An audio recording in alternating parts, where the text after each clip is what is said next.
இந்த கோயிலில் வந்து சுத்துட்டா ஒரு 5 நிமிஷம் உட்காந்துட்டு போகணுன்னு ஒரு சாங்கியம் இருக்குல்ல. ஆமா. அன்னைக்கு மழைன்றதுனால தரையெல்லாம் ஈரமா இருந்தது. அப்படியா? அதனால பிளாஸ்டிக் சேர்ல ஒரு 5 நிமிஷம் உட்காந்துட்டு போயிட்டான். எப்படா? அதனால நீங்க எப்போ போவீங்கன்னு தெரியல, பயமா இருக்கு. பயப்படாத, பயப்படாதா. ஆனா இந்த மாவட்டத்து மக்கள் கொஞ்சம் ரசிப்பீங்க இருப்பீங்கன்ற ஒரு நம்பிக்கை. அதுவும் இல்லாம நான் ஜெயராமன் சார் கிட்ட அப்பவே சொன்னேன், எப்படி நம்ம ஊருக்காரன் ஏவன் சொல் பேச்சு கேட்குறீங்க, நான் எப்போ பேசணும்னு. ஈவினிங் தான் சார்னு. நான் என்ன நினச்சேன், நம்ம ஊர் ஸ்டைலில் ஈவினிங் தான் ஆடுறேன்னு நினச்சேன். 3 நாள் முன்னால் சொன்னார், கரெக்டாக 2:30க்கு ஆரம்பிச்சிடலான்னு. 2:30யா? 6 இல்லையாண்ணே? 6க்கெலாம் இங்கே ஜனங்க இருக்க மாட்டாங்க சார்னாரு. எனக்கு 2:30 தான் இன்னொரு பயம். அதுக்கு நான் காலையிலேயே பேசிட்டு போயிருப்பேன். ஏன்னா இந்த 2:30 மணின்றதுங்க சாப்பிட்டு முடிச்சு இல்லை ஒரு யோக நிலையில் இருக்கிறது. உங்களை நான் எழுப்பி அதுக்கப்புறம் பேசி, அதனால ஒன்றும் இல்லை, நான் பெரிய கருத்து சொல்லவா வந்தேன், அதெல்லாம் ஒன்றும் இல்லை. அதே மாதிரி சில அமைப்பாளர், இது ஒரு கவர்மெண்ட் ஃபங்க்ஷனு, அதனால் நம்பிக்கையாக வரலாம். சில தனியார் அமைப்புக்கு போனால் அமைப்பாளரை பார்த்தாலே பயமாக இருக்குது. என் ஃப்ரெண்டு ஒருத்தர் நல்லா பேசுவார். அவர் என்ன பண்ணியிருக்காரு, பேசி முடித்தார். முடித்த உடனே ஒரு நினைவு பரிசு கொடுத்தாங்க. அவர் பேச்சுக்கு கவர் ஒன்று கொடுத்துட்டாங்க. கவர் கொடுத்துட்டு திரும்பி பார்க்குறாரு பேச்சாளர். இந்த அமைப்பாளரில் ஒரு 4-5 பேர் என்ன பண்ணியிருக்கான், டர்க்கி டவல் வச்சுக்கிட்டு வந்தவங்கக்கிட்டலாம் காசு கலெக்ட் பண்ணுறான். இவர் காசு கொடுத்துட்டாங்க, ஆனாலும் இந்த சும்மா இறங்கி இருக்கலாம். இவர் யாருக்கு கலெக்ட் பண்ணுறாங்க, ஒருவேளை கலெக்ஷன் பண்ணி நம்மளுக்கு வருமா அப்படின்ற ஒரு சின்ன ஆசையில், சார் கலெக்ஷன் பண்ணுறீங்க போல் என்ன அமைப்பாளர், சார் நீங்கள் கிளம்புங்க சார், அது வேறு வேணும். இல்லை என்ன பண்ணுறீங்கன்னு. இல்லை சார் ஒரு நல்ல விஷயத்துக்காக தான் கலெக்ஷன் பண்ணுறோம், நீங்கள் கிளம்புங்க. இவர் சும்மா, அவர் நாக்கில் சனி. இல்லை நல்ல விஷயம்னா நான் கூட ஏதாவது கொடுப்பேனே. என்ன நல்ல விஷயம்? சரி இவ்வளோ தூரம் கேட்டீங்க, சொல்லிடுறேன். எவ்வளோ செலவானாலும் பரவாயில்ல, அடுத்த வருஷமாவது ஒரு நல்ல பேச்சாளரை கூட்டின்னு வரலான்னு.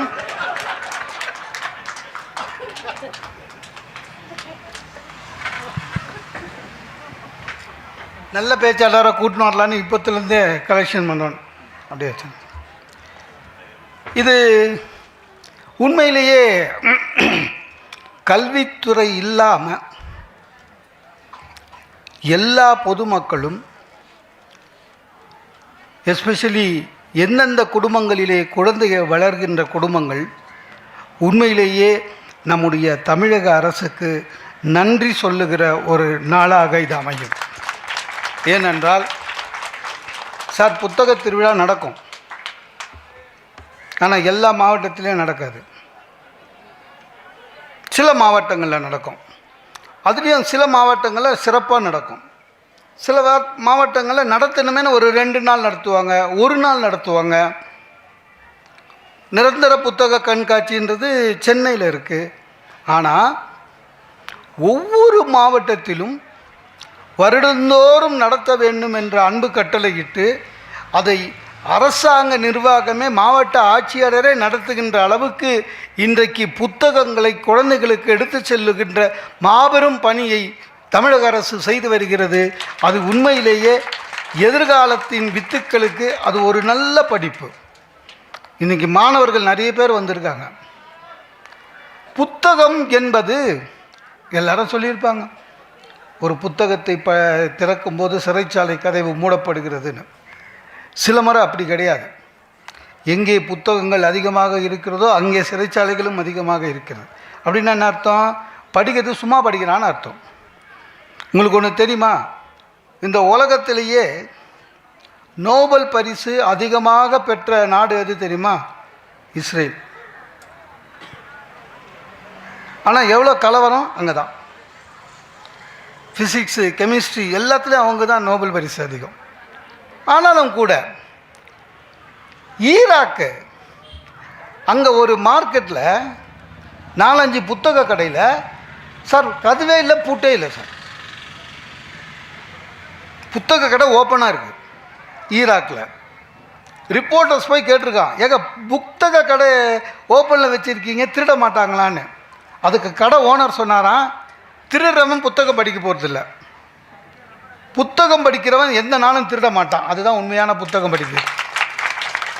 இந்த மாதிரி புத்தக திருவிழாக்கு குழந்தைங்களை கூட்டிகிட்டு வரணும்னு ஏன் சொல்கிறாங்க அரசாங்கம்னா, கூட்டிகிட்டு வந்து ஒரு 100 ரூபாய்க்கு, குறைஞ்சபட்சம் 100 ரூபாய்க்காவது வருகிற ஒவ்வொருவரும் ஒரு புத்தகத்தை வாங்கினாலே அது இந்த விழா நடத்துவதற்கான மிகப்பெரிய செயலை செய்ததாக இருக்கும். நம்மளோட பிரச்சனை என்னென்னா, நம்ம எப்படின்னா எங்கேயாவது எக்ஸ்ட்ராவாக 10 டியூப்லைட் எரிஞ்சதுனால என்னமோ விசேஷம் போலதுன்னு வெறும் வேடிக்கை மட்டும்தான் பார்க்க போகும். என் ஃப்ரெண்டுங்க புக் எக்ஸிபிஷன் பண்ணிவிட்டு எனக்கு ஃபோன் பண்ணுறான், கிடைக்கவே இல்லைடா அப்படின்னா. வேஸ்ட்டு, வந்ததே வேஸ்ட்டு, கிடைக்கவே இல்லைன்னா. எனக்கு ரொம்ப ஆச்சரியமாயிடுச்சு. ஏதோ இவன் புக்கு தேடி இருக்கான், அந்த புத்தகம் கிடைக்கல போல இருக்கு. நீ சொல்லுடா என்ன புக்குன்னு சொன்னால் நமக்கு பதிப்பகம் தெரியும், வாங்கி கொடுக்கலான்னு. என்னடா கிடைக்கலன்னு அவன் ஏதாவது புக்கு பேர் சொல்லுவான்னு நினச்சேன். அவன் சொன்னான், சார் எவ்வளோ சுற்றி பார்த்துட்டேன், ரங்கராட்டினம் கூட இருக்குது, ஆனால் டெல்லி அப்பில் மட்டும் இங்கே விற்கவே இல்லைன்னா. அதாவது புத்தக திருவிழாக்கு எதுக்கு வந்திருக்கான்னு அப்போ தான் தெரிஞ்சுது. அப்படி இல்லை, நம்ம வீட்டு குழந்தைங்களுக்கு சார் ஒரு படித்தவர்களுக்கு. என் ஃப்ரெண்டு ஒருத்தன் படித்தவன், அவன் என்னை ஒரு கேள்வி கேட்குறான், சார் நீ புக்கு வாங்குங்கன்னு நீங்கள் சொல்கிறீங்க, ஆனால் புக்கு பாரு ஒவ்வொன்று 400 ரூபா 500 ரூபா, விலை ரொம்ப ஜாஸ்தியாகிடுச்சு புக்கு விலைலாம். அவர் எனக்கு சொல்கிறாரு. நான் சொன்னேன், விலை ஜாஸ்தியாச்சுன்னா 10% தள்ளுபடி தருவாங்களேண்ணே. அப்படின்னா கூட ஜாஸ்தி இல்லை அண்ணா.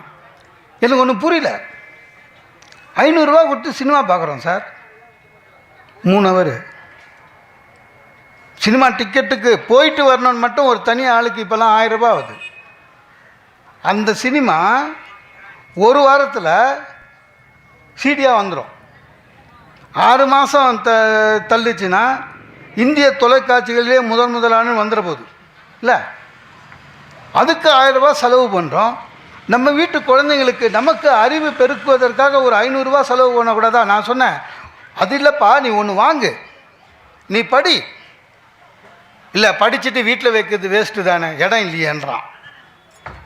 ஒரு புக்கு வாங்கி வைக்கிறதுக்கு நம்ம எவ்வளோ பேச வேண்டியதாக இருக்குது. நான் சொன்னேன், நீ படி, 6 மாதம் கழித்து அந்த புத்தகத்தையே திருப்பி படிக்க முடியுமான்னு யோசி.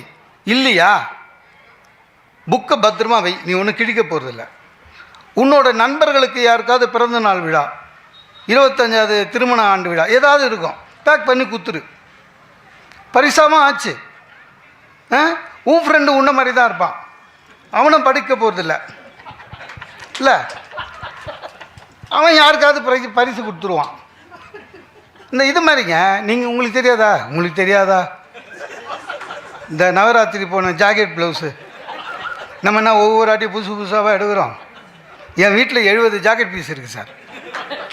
அந்த நவராத்திரிக்கு முன்னால் 2 நாள் சீஎல் போட்டு எனக்கு ஒரே வேலை என்னென்னா, எனக்கும் என் பையனுக்கும் அந்த படியெல்லாம் எடுத்து கீழே வச்சு உள்ளே இருக்கிற ஜாக்கெட்டு, அது பழைய ஜாக்கெட்டு, போன வருஷம் அது ரவுண்ட்ஸ்லேயே இருக்கும், அந்த ஜாக்கெட்டை எடுத்து உதறி அயன் பண்ணி புது பிளாஸ்டிக் கவரில் போட்டு வரவங்களுக்கு கொடுக்கறதுக்கு. யாரும் தைக்க மாட்டாங்க, தைக்கவும் முடியாது. வெறும் 50 சென்டிமீட்டர் தான் இருக்கும். அதில் நயன்தாராவே தைக்க முடியாது. அந்த மாதிரி இந்த புத்தகத்தை ஒரு ரவுண்ட்லேயாவது விடு. என்ன தெரியுமா, ஒரே இடத்துல முடங்கலை. ஒரு எழுத்தாளன் கஷ்டப்பட்டு எழுதிய ஒரு புத்தகம் அட்லீஸ்ட் இந்த மாதிரி கொடுத்து ஒரு 25 பேர் படித்தாலே அது மிகப்பெரிய வெற்றி.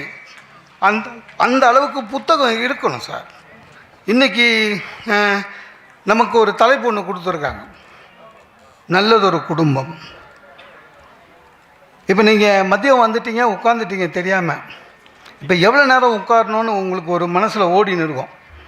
ஏன்னா எனக்கு தெரியும் நிறைய பேர் இருக்கீங்க, எத்தனை பேர் என் கூட இருக்கீங்கன்னு தெரியல இல்லை. முடிச்சிருவானா, 4 மணிக்கு முடிச்சு போனால் தான் டிகாஷன், ஃபஸ்ட்டு டிகாஷனில் காஃபி கிடைக்கும், சூடாக 2 போண்டா சாப்பிட்டுட்டு போயிட்டே இருக்கலாம்.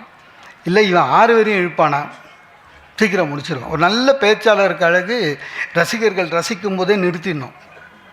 சில பேருக்கு அது தெரியாமல் மாட்டிப்பான். எனக்கு தெரிஞ்ச பேச்சாளர் பேசினே இருந்தார், நல்லா ரசித்தாங்க, ரொம்ப சந்தோஷமாக பேசினார். 45 நிமிஷம்தான் அவர் கொடுத்த டைமு, முடிஞ்சும் பேசின்னு இருந்தார். இந்த மாதிரி ஆடியன்ஸ் இன்னொரு வாட்டி கிடைப்பாங்களோ மாட்டாங்களோன்னு பேசினார். அவங்களும் பெருந்தன்மையாக விட்டானுங்க பேசுகிறான்னு. சார் இன்னும் 20 நிமிஷம் பேசினார். டென்ஷன் ஆகிட்டாங்க. அப்புறம் ஒரு 10 நிமிஷம் அந்த ஃபஸ்ட்டுலேருந்து அப்படியே வந்து பக்கத்தில் வந்து நின்னான். ஃபஸ்ட் ரோலேருந்து ஒருத்தன், நான் இங்கே வந்து நின்ட்டீங்க அப்படின்னாரு. பேசுடா, பேசு, உன்னால் எவ்வளோ முடியுமா பேசு, இல்லை நீ பேசு, பேசிட்டு உட்காரு, நான் அரை ஹவர் பேசுகிறேன். ஏன் உட்காந்து பாத்தியா தெரியும் முதுகு வலி, பேசினே இருக்க அப்படி. நல்லதொரு குடும்பம்னு ஒரு தலைப்புன்னா, குடும்பம்ன்றது அமைது திருமண வாழ்க்கை இல்லையா? அப்படி தானே சார்? திருமண வாழ்க்கைன்றது சில பேர் லவ் பண்ணவங்களே கல்யாணம் பண்ணிப்பாங்க இல்லை? அது அந்த தலைவிதி, ஒன்றும் பண்ண முடியாது. திருமணம் என்பது ஒரு ஆண் பெண் சேர்ந்து திருமணம் செய்து கொண்டு வாழ்க்கையை தொடங்குவது. முன்னெல்லாம் எப்படி இருந்தது? உறவுலேயே திருமணம் நடந்தது. எங்கள் அண்ணனுக்கு பையன் பொண்ணு பிறந்துச்சு, என் பையனை அங்கே தான், அது மாதிரி தான் இருக்கும். அப்புறம் கொஞ்சம் கொஞ்சமாக குறைஞ்சிது. என்னென்னா, தரகர்கள் இதுக்குன்னு இருந்தாங்க. ஒவ்வொரு ஊர்லேயும் கல்யாண புரோக்கர்னு உண்டு. அவர் வந்து ஒரு 15 ஜாதகையும் ஃபோட்டோவையும் எடுத்துக்கின்னு அதை ரெனிவல் கூட பண்ண மாட்டார். அந்த 15 ஜாதகத்தையும் அதையே வச்சுன்னு நம்மளை ஏமாற்றி, அடக்கமான பொண்ணு அடக்கமான பொண்ணு, எத்தனை வாரம் அடக்கமாக இருக்கும்னு சொல்ல மாட்டான். படித்த பொண்ணு கிளி மாதிரி இருக்கும், கிளி மாதிரி இருக்கும்னு அந்த பொண்ணு 7 வருஷத்துக்கு முன்னால் எடுத்த ஃபோட்டோ காமிச்சு ஏமாற்றி கல்யாணம் பண்ணி வச்சுருவாப்புல. அதுக்கப்புறம் இந்த பக்கம் வரமாட்டான். அவன் என்ன கூடவே வந்து ரிவ்யூவாக கேட்பான், கல்யாணம் பண்ணி வச்சேன்னு 1 மாதம் ஆச்சு, எப்படி இருக்கீங்க அப்படின்னு உதவுணும். அப்புறம் என்ன ஆயிடுச்சு, ஜாதக பரிவர்த்தனைன்னு இப்போது இன்னும் அக்கிரமமாயிடுச்சு. நம்ம ஒரு பக்கமாக சொல்லிட்டு ஜாதி இல்லை, ஜாதியே இல்லை, அதெல்லாம் சும்மா மேட்ரிமோனியல் போய் பாருங்கள். ஒவ்வொரு ஜாதியும் உள் ஜாதிக்கு தனியாக மேட்ரிமோனியல் போட்டு வச்சுக்கிறான். அவ்வளோ விஸ்தாரணமாக வளர்ந்துருக்கும் இல்லை? இதுக்கு முன்னால் ஜாதக பரிவர்த்தனை நிலையம்னு இருந்தது. அங்கே போனீங்கன்னா ஒரு 2000-3000 ரூபா பிடிங்கிட்டு வாப்பில், பிடிங்கிட்டு ஒரு 50 ஜாதகம் கொடுப்பான் இல்லை? வீட்டுக்கு எடுத்துன்னு வருவோம். நம்ம நட்சத்திரம் கூட ஒத்தி பார்ப்போம், ஒரு 5 தேரும். அதில் மூஞ்சி பார்ப்போம், 1 தேரும். ஒத்துப்போம் சார். ஒத்துக்கிட்டு நிச்சயதார்த்தம் ஆன பிறகு சார் நம்ப மாட்டீங்க, நிச்சயதார்த்தம் அடுத்த நாள் நல்ல நல்ல ஜாதகமாக வரும். எனக்கு வந்திருக்குங்க. நிச்சயதார்த்தம் ஆன அன்னைக்கு அடுத்த நாள் நல்ல நல்ல ஜாதகம் சார். பையனுக்கு கார் வாங்கி தரேன், பொண்ணுக்கு சொந்த வீடு வைக்கிறேன். நான் கூட எங்கள் அப்பா கிட்ட கேட்டேன், அப்பான்னு கதம் முடிஞ்சது தான். அப்படிதான். இந்த ஞாயிற்றுக்கிழமையில் கல்யாண மாலையை பாருங்களேன் கொஞ்சம். அந்த மோகன் சார் பாவம், அவருக்கு அதுக்கே பரிசு தரணும் சார். பொறுமையாக உட்காந்து இவனுங்க கேட்குற கேள்விக்கெல்லாம் பதில் சொல்லி, அதுவும் சிரிச்சா மாதிரியே பேசுவார். பார்த்துக்கிறீங்களா? இந்த பொண்ணு எப்படி வேணும்னு கேட்பானுங்க சார். மாப்பிள்ளை அப்பா சிரிப்பாக இருக்கும். ஒரு ஆசையே, ஒரு அளவில்லை ஆசைக்கு, பொண்ணு எப்படி சார், உங்களுக்கு பொண்ணு எப்படி வேணும்? அவர் பொண்ணுக்கு அப்பா சார், அழகாக இருக்கணும், நல்லா படிச்சிருக்கணும், நல்ல வேலையில் இருக்கணும், கை நிறைய சம்பாதிக்கணும், வீட்டுக்கு அடங்கின பொண்ணா, டேய் ஒரு அளவு, அழகாக இருக்கணுன்ற, படிச்சிருக்கணுன்ற, வேலைக்கு போய் சம்பாதிக்கணுன்ற, அப்புறம் அடக்கமாகவும் எப்படியா இருக்கும்ல, அது அந்த காம்போலியே வராது. நம்ம ஏதோ ஆசைப்படுவோம் சார், நமக்கு ஆசை உண்டு. இப்போ இருக்கிற பையனுங்களாம் இப்படி ஒரு தமன்னா மாதிரி வேணும்னு எதிர்பார்ப்பான். கோவை சர்லா மாதிரி தான் மாட்டோம். இப்போ நம்மளே பெண்களும் அப்படி தான். விஜய், அஜித்து, நாகேஷ் மாதிரி நம்ம தான் இல்லை. உண்மையிலேங்க இறைவன் கொடுத்த வரம் மனைவி அமைவதெல்லாம் சார். சைனாவில் ஒரு பழமொழி உண்டு சார், தாரமும் குருவும் தவத்தின் அளவை. அப்படின்னு என்ன அர்த்தம்? நமக்கு வர டீச்சர், நமக்கு வர ஒய்ஃபு, இந்த ரெண்டுமே போன ஜென்மத்தில் நம்ம புண்ணியம் எவ்வளோ பண்ணியிருக்கோமோ அதுக்கேற்ற மாதிரி தான் கிடைக்குமா நம்ம ஊரில். சீனா ஏன் அப்படிதான்? நிறைய பேர் வீட்டில் பார்த்துக்கிறீங்களா, சண்டை போடும்போது ஹஸ்பண்ட் அண்ட் ஒய்ஃபு, சாதாரணமாக ஹஸ்பண்ட் அண்ட் ஒய்ஃப் சண்டை போடும்போது பார்த்தீங்கன்னா, சண்டை மாதிரி ஜென்ஸி யாரும் சண்டை போட்டதில்லை, அவனுக்கு சண்டை போடவே தெரியாது, சாதாரணமாகவே சண்டை போட தெரியாது. சண்டை ஆரம்பிக்கும் போதே என்ன பண்ணுவான், லாஸ்ட்டாக என்ன சொல்கிறேன்னுவான், டா இன்னும் சண்டையே ஆரம்பிக்கலடா, கட்சியாக என்ன சொல்கிற அப்படின்னும். ஏன்னா அவனுக்கு முடிச்சிடணும், கட்சியாக என்ன சொல்கிற அப்படின்வான். லேடிஸ் அப்படி இல்லை, அவங்க சாதாரணமாகவே நல்லா பேசுவாங்க.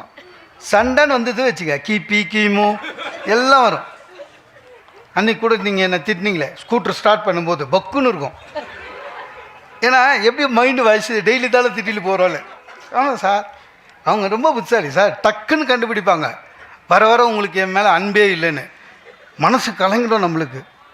சில வாட்டி நம்ம மூஞ்சி வச்சு கண்டுபிடிச்சிடுவாங்க சார். ஏன் சொல்கிற அப்படி இல்லை, லடுக்கிறதா இருக்கும்.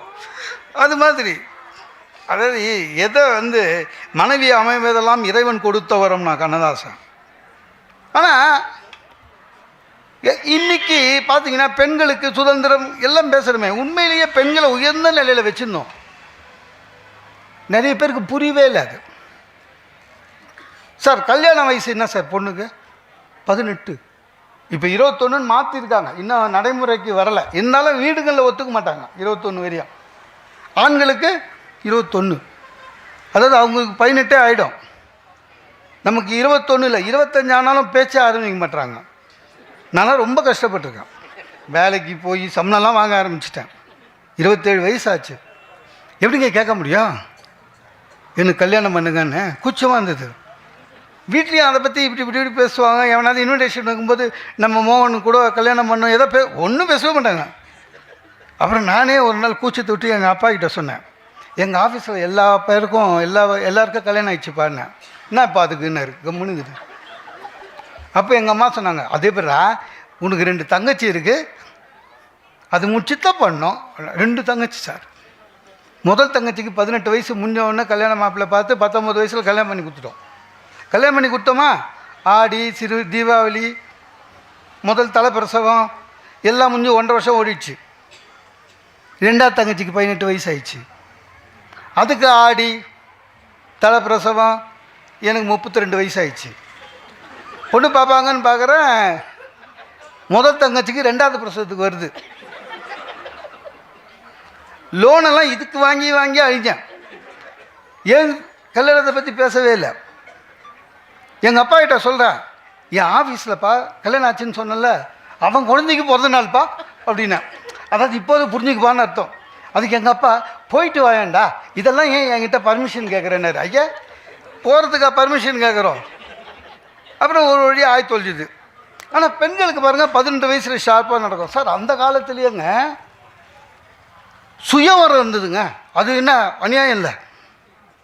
எப்படி எல்லா நாட்டு இளவரசரும் நல்லா ட்ரெஸ் பண்ணிட்டு போய் பாவமாக உட்காந்துப்பான். அந்த பொண்ணு வரும், யார் இளவரசி, அது கையில் மாலை எடுத்துன்னு யாரை பிடிக்குதோ அவங்களுக்கு கல்யாணம் பண்ணி மாலை போட்டுருமா, மீதி பேர்லாம் வீட்டுக்கு போயிடணும். அப்போ பெண்களுக்கு எவ்வளோ சுதந்திரம் இருந்தது பாருங்கள். ஆண்களுக்கு அப்படி கிடையாது, பெண்களுக்கு அவ்வளோ சுதந்திரம் இருந்தது. பெண்களுக்கு எப்போவுமே நம்ம மரியாதை கொடுத்துருந்தோம். நிறைய பேருக்கு புரியல. ஒரு பொம்பளை பிள்ளை சார், 4 வயசு புள்ள பொம்பளை குழந்தை, துருன்னு இருந்தது வச்சுங்க, குச்சிது எழுந்தது குச்சிதுன்னா யாருமே திட்ட மாட்டாங்க சார். அந்த குழந்தைய க்யூட் பேபி அப்படின்வாங்க. பார்த்துக்கிட்டிங்களா? பொம்பளை குழந்தையா இருந்தால். இதே பையனா குழந்தையா இருந்தால் குரங்கு வால் ஒன்று தான் உனக்கு இல்லைன்னுவாங்க. அது ஆமாம், நமக்கு மட்டும்தான் அது. காலேஜில் கூடங்க படிக்கும்போது பொம்பளை பசங்க சந்தேகம் கேட்டால் வெரி குட் கொஸ்டின், யார் ப்ரொஃபஸரு அப்படின்னு நின்று நிதானமாக ஆன்சர் விடுறாரு. நம்ம சாதாரணமாக சந்தேகம் கேட்க மாட்டாங்க, புரிஞ்சாதானே கேட்கறதுக்கு. என்னைக்காவது ஒரு நாள் சார் அப்படின்னா என்னடா ஒரு சந்தேகம், சந்தேகம் சொல்லிட்டா ரேங்க் வந்துருவியா ஓகே. பெண்களுக்கு எப்பவுமே துணி கடைக்கு போங்க சார், 8 மாடி கட்டி வச்சுக்கிறான் துணி கடையில். Ground floor, first floor, second floor, third floor எல்லாம் லேடிஸுது. நான் கேட்டேன் ஜென்ஸுது எங்கடான்னு, 8ஆவது ஃப்ளோருன்னா. அங்கே போய் பார்த்தா ஆளே இல்லை. ஏன்னா அவனுக்கு தெரியுது இவனுங்கெல்லாம் இங்கே வாங்க மாட்டான். ஏன்னா எப்படியும் கிரவுண்ட் ஃப்ளோர்லேயே துட்டு தீர்ந்துடும். சரியா? மேலே வர்றதுக்கு சான்ஸே இல்லை, காசு இல்லை கையில். எனக்கு என்னென்னா மேலே போய் தள்ளி விட்டுருவானுங்களோன்னு பயம். துணி கடை போனால் பெண்களுக்கு மரியாதை. நகை கடை போங்க, ஸ்டூல் போடுறேன் சார் ஒய்ஃபுக்கு மட்டும். நம்ம குரூப் ஹோட்டலில் நிற்கிற மாதிரி பக்கத்தில் நிற்கணும். 10,000 மேடம் சொல்கிறான் அதுக்கு. மேடம் மேடம் கூல்ட்ரிங்க்ஸ் சாப்பிடுங்க மேடம்னு கூல்ட்ரிங்க்ஸ் அதுக்கு மட்டும். யாருக்கு? ஒய்ஃபுக்கு. நம்ம தனி தாகத்தில் நிற்போம். நம்ம வீட்டில் பாதி குடிச்சிட்டு வேணுமா அப்படின்னும். எது? இந்த மீதி குடி. 10,000 மேடம் சொல்கிறான். டேய், அந்த மேடத்துக்கு சேர்த்து துட்டு நான் தாண்டா தரப்போகிறேன். மரியாதையே கிடையாதுங்க. பெண்களுக்கு உண்மையிலேயே நல்ல மரியாதை கொடுத்துருந்தோம். ஹோட்டலில் போய் உட்காந்தா கூட சர்வருங்க மெனு கார்டு எடுத்துகிட்டு வந்து ஒய்ஃப்கிட்ட கொடுக்குறான். அவனுக்கு தெரியுது யார் டிசைடிங் அத்தாரிட்டின்னு. நம்ம ஒன்றும் பண்ண முடியாது. திரும்ப பெண்களுக்கு உண்மையிலேயே முன்ன மாதிரி இல்லை. வாழ்க்கை முறையை பெண்களே முடிவு செய்கிறார்கள். ஒரு பெண்கிட்ட கேட்குறாங்க, உங்களுக்கு மாப்பிள்ளை எப்படி வேணும்னு. அது சொல்கிற லிஸ்ட்டு பார்த்தா பயமாக இருக்கும். முன்னெல்லாம் மாப்பிள்ளை நல்ல பையனாக இருந்தால் மட்டும் போதும்னு நினச்சாங்க. இப்போ அப்படி இல்லை. பெண் வீட்டிலேருந்து எதிர்பார்ப்பு அதிகமாகிடுது.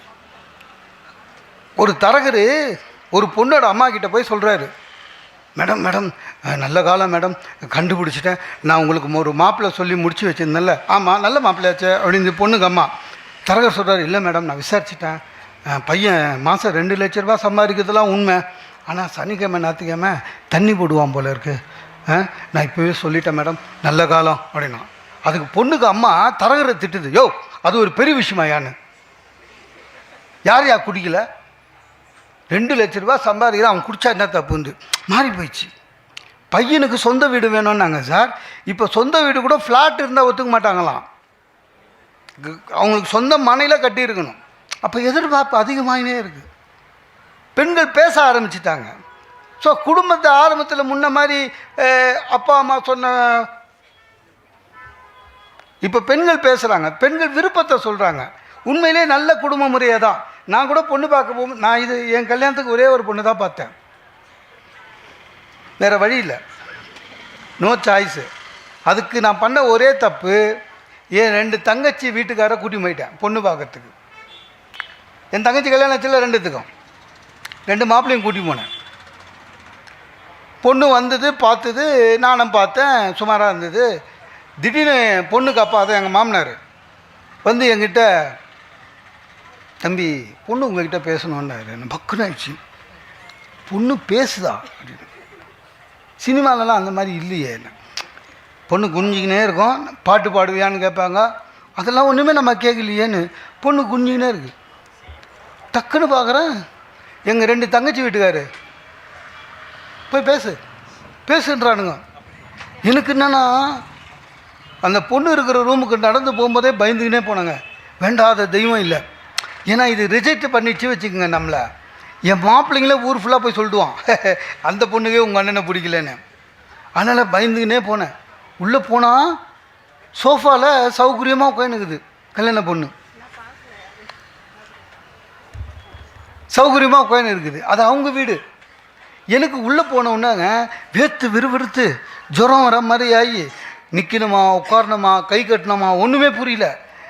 அப்புறம் அந்தம்மா இன்டர்வியூ, MBA ஹாஸ்பிட்டல் அட்மிட், பே டேக் ஹோம் 60,000. ஆமாம், பரவாயில்ல.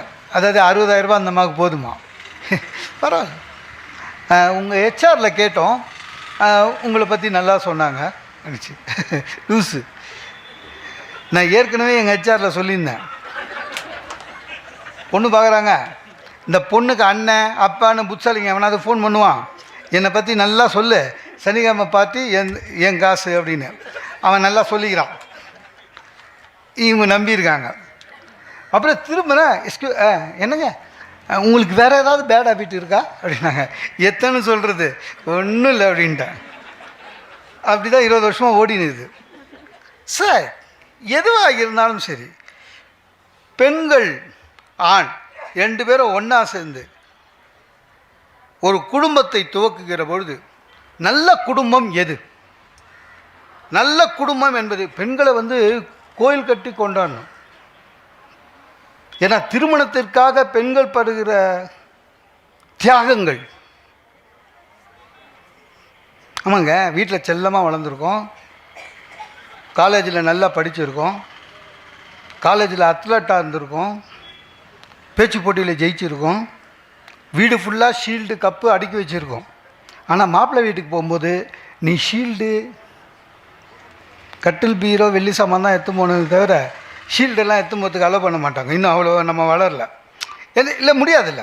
எந்த பொண்ணாவது முதல் நாள் போன உடனே மாமியார்கிட்ட அத்தை நான் எப்படி ஓடுவேன் பார்த்துமா, நீங்கள் மட்டும் இப்போ 1 2 3 சொல்லுங்கள், 7 தெரு சுற்றின்னு வந்துடுவேன்னா மாமியார் ஒத்துக்க மாட்டான். இல்லை மாமியார் ஒத்துவா சார், இல்லை அத்தை பேசுனேன் நான் ஆரம்பித்தேன்னு வச்சுங்களேன், ஃபஸ்ட்டு நான் தான் எவ்வளோ மெடல் வாங்கியிருக்கேன், பேசலாமா அப்படின்னா அவ்வளோ தியாகம், அவ்வளோ தியாகம் உண்மையிலையா சார். சில பேருக்கு சில மருந்து வாசனையே பிடிக்காதுங்க. சில பேருக்கு பார்த்திங்கன்னா டெட்டால் வாசனை பிடிக்காது, சில பேருக்கு ஃபினாயில் வாசனை கூட பிடிக்காது. இல்லை அந்த கொரோனா டைமில் அந்த நாற்றத்தோடு பழகிறதே ரொம்ப இதுக்கு கொரோனாவே பெட்டர்னு ஆயிடுச்சு எனக்கு. அந்த ஃபினாயில் இது மந்தை கொச கொச கொச கொசன்னு. ஒரு பொண்ணு திருமணம் ஆகி போதுங்க, போயிட்டு அந்த பொண்ணுக்கு டெட்டால் வாசனை பிடிக்காது, ஃபினாயில் வாசனை பிடிக்காது, திருமணம் ஆகிட்டு போகும்போது அவங்க மாமியார் அந்த பொண்ணு கையை பிடிச்சி நேரத்துமே ஒரு இருட்டு ரூம் உள்ள இட்டு போகிறாங்க வீட்டுக்குள்ளே. அதில் 0 வாட்ஸ் பல்ப், அந்த முட்டை பல்ப் இல்லை, அது எரியுது. இந்த பொண்ணு உத்து பார்க்குது, கட்டில் ஒரு பெரியவர் 96 வயசு, 96 நாட் அவுட்டு இருக்குது. அந்த மாமியார் சொல்லுது, யார் இந்த பொண்ணோட மாமியார், இவர் தான் நம்ம வீட்டுக்கே பெரியவர், கும்பிட்டுக்கோ அப்படின்னு. என்ன கும்பிட்டுக்கோ, இந்த பொண்ணுக்கு நாற்றம் தாங்கலை. அவர்கிட்ட ஆசீர்வாதம் வாங்கிக்கோ, இவர் இல்லைன்னா உனக்கு கல்யாணமே ஆகிருக்காதுன்னு. இந்த பொண்ணுல ஏன் அப்படின்ச்சு. இல்லை இவர் தான் சொன்னார் என் பேரனோட பொண்டாட்டியை பார்த்துட்டு தான் நான் செத்து போவேன்னு. அவர் இப்போ சாகிற மாதிரி இல்லை, அந்த ஊர்லேயே அவர் தான் பெரியவர். இந்த பொண்ணுக்கு கொமட்டுது. அந்த பொண்ணு கொஞ்ச நேரம் வெளியில் வந்துட்டு அவங்க அம்மாவுக்கு ஃபோன் பண்ணுது, அம்மா என்னால் இங்கே ஒரு நாள் இருக்க முடியாது, இங்கே ஒரு பெரியவர் இருக்கார், அதை பற்றி நீயும் சொல்லலை இவங்களும் சொல்லலை. அந்த ரூம் ஃபுல்லாக நாத்தம், பெட்டாயில் நாத்தம், என்னால் முடியல, எனக்கு வாந்தி வருது. இந்த பொண்ணு அதுக்கு அவங்க அம்மா கல்யாணம் பண்ணி கொடுத்தாச்சுல, பொண்ணுக்கு அம்மா அங்கேருந்து ஃபோன் பண்ணுது, கவலைப்படாதம்மா, நங்கநல்லூர் ஆஞ்சநேயர்கிட்ட வேண்டிக்க வடமாலை போடுறேன்னு. அப்படின்னா அர்த்தம் வேண்டிக்க சீக்கிரம் அனுப்பிச்சிருந்தேன் பெரியவரை. அதான் அனுமாருக்கு வேறு போர்ட்ஃபோலியோ தருது அந்த அம்மா. நம்ப மாட்டீங்க, 6 மாதம் அதே பொண்ணு அவங்க அம்மாவுக்கு ஃபோன் பண்ணுது, இன்றைக்கி தாத்தா என்கிட்ட பேசினாருமாந்து. என்னன்னா அவங்க அம்மா கேட்குறா, எப்படின்னா, இல்லைம்மா அவருக்கு என்ன அடையாளம் தெரியுதுமா, நான் போனால் ரூம் க்ளீன் பண்ண, இந்த பொண்ணு க்ளீன் பண்ணது சார், ரூம் க்ளீன் பண்ணாமா, கூப்பிட்டு தலையில் கை வச்சு ஆசீர்வாதம் பண்ணுவார், என்கிட்ட பேச ட்ரை பண்ணுறாரு. அதுதாங்க உண்மையான தியாகம். எதை பிடிக்கலையோ அதை பிடிச்சி தான் மாற்றுறது குடும்பத்துக்காக, அதுதான் உண்மையான தியாகம். இப்போவும் அந்த அம்மா சொல்லுது, யார் பொண்ணுக்கு அம்மா, ஆஞ்சநேயர் கை உள்ளேன்னு. நீ ஆஞ்சநேயரை வேணது வேற ஒரு விஷயத்துக்கு, இப்போ மாறியாச்சு உண்மையிலேயே. அதுக்காக நீங்கள் ஆண்கள் தியாகம் பண்ணலன்னு நினச்சிக்காதீங்க, ஆண்களும் தியாகம் பண்ணுறாங்க. நான்லாம் நிறைய தியாகம் பண்ணியிருக்கேன் சார். எனக்கு அப்பளம் ரொம்ப பிடிக்கும், அப்படி பிடிக்கும். தயிர் சாதத்துக்கு கூட அப்பளம் வச்சு சாப்பிடுவேன், பிடிக்கும், அவ்வளோதான். ஏன்னா அது ஒண்டி தான் நம்ம வீட்டில் ரெடி பண்ணுறது இல்லை, வெளியிலேருந்து வாங்கி வர்றது, பொரிக்கிறது மட்டும்தான். அதையே ஏடா கூடமாக பொரிச்சு எடுத்துன்னு வருவாங்க, அது வேறு விஷயம் சார். அப்பளம் நான் அப்பளம் எப்படி சாப்பிடுவேன் தெரியுமா, என் வீட்டில் என் வீடு தானே, எப்படி சாப்பிடுவேன்னா, அதை இப்போ சாப்பாட்டு தட்டுலேயோ இலையிலையோ பதார்த்தம் வைக்கிற தட்டுலேயோ வைக்க மாட்டேன், ஏன்னா வச்சு 2 நிமிஷத்தில் கச்சி போயிடும். அதனால் டைனிங் டேபிள் மேலேயே வச்சிடுவேன், அப்படியே எடுத்து அப்படியே கடிப்பேன். என் வீடு தானே, அந்த பழக்கம் எல்லாத்துக்கும் வந்துடுச்சு. கல்யாணம் ஆச்சு, முதல் நாள் அவங்க வீட்டுக்கு சாப்பிட போகிறாங்க, மாமியார் சாப்பாடு போட்டாங்க, அப்பளத்தை திறந்து வச்சாங்க சார். பழக்க தோஷத்தில் என்ன பண்ணேன், அப்பளத்தை எடுத்து டேபிள் மேலே வச்சேன். எங்கள் மாமியார் அதை தப்பாக நினச்சின்னு, மாப்பிள்ள அப்பளம் பிடிக்காதுன்னு சொல்லக்கூடாதா அப்படின்னு அப்பளத்தை எடுத்து போயிடுச்சு சார்.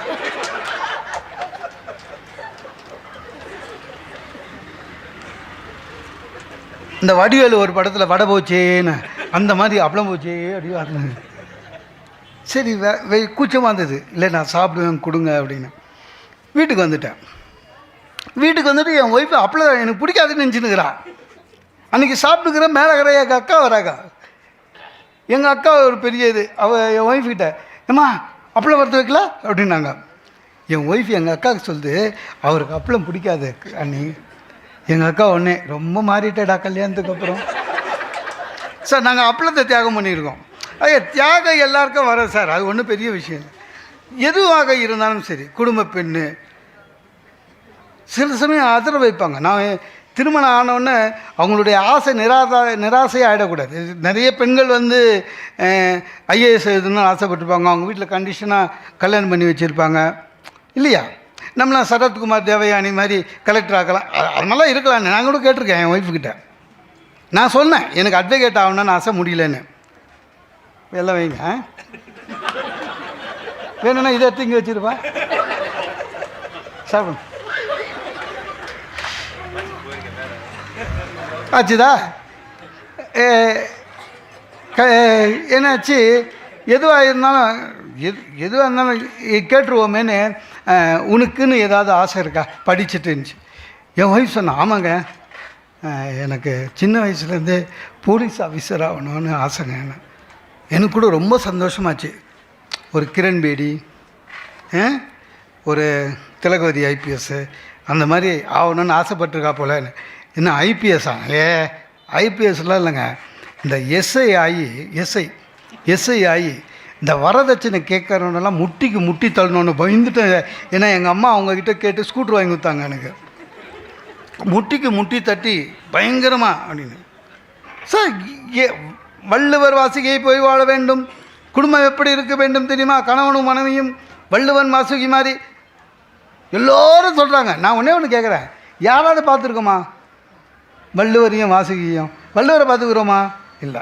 இப்போ இருக்கிற வள்ளுவர் கவர்மெண்ட் சொன்ன வள்ளுவர் இப்படி தான் இருப்பாருன்னு இல்லை, வாசுகியே தெரியவே தெரியாது. ஆனால் நம்ம எல்லாமே அளந்துடுறோம். ஒரு திருமண வாழ்த்துக்கு போனால் கூட நீங்கள் வள்ளுவரை நான் கேட்குறேன், என்றைக்காவது வாசுகி வள்ளுவரை திட்டாமல் இருந்திருப்பாங்க?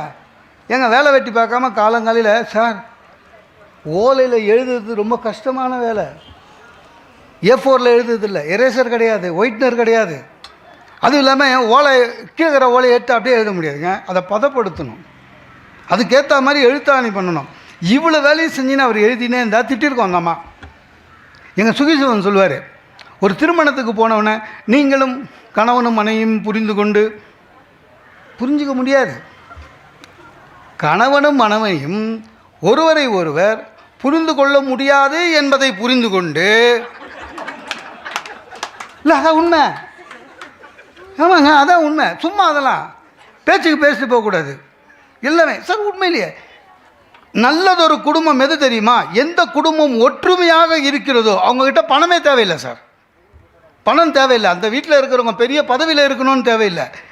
சாதாரண கூலி வேலை செஞ்சால் கூட சரி, எந்த குடும்பம் கணவன் மனைவி குழந்தைகள் மாமியார் மாமனார் எந்த குடும்பம் ஒற்றுமையாக மன ஒத்துமையாக அன்போடு வாழ்கிறார்களோ அவர்கள்தான் நல்லதொரு குடும்பம். அதுதான் நல்லதொரு குடும்பம்னா அதுதான் பிரச்சனை. இப்போது எனக்கு தெரிஞ்சுங்க 40 ஆம்பளை ஒரே ரூமில் 10 வருஷம் ஒத்துமையாக இருப்பான்.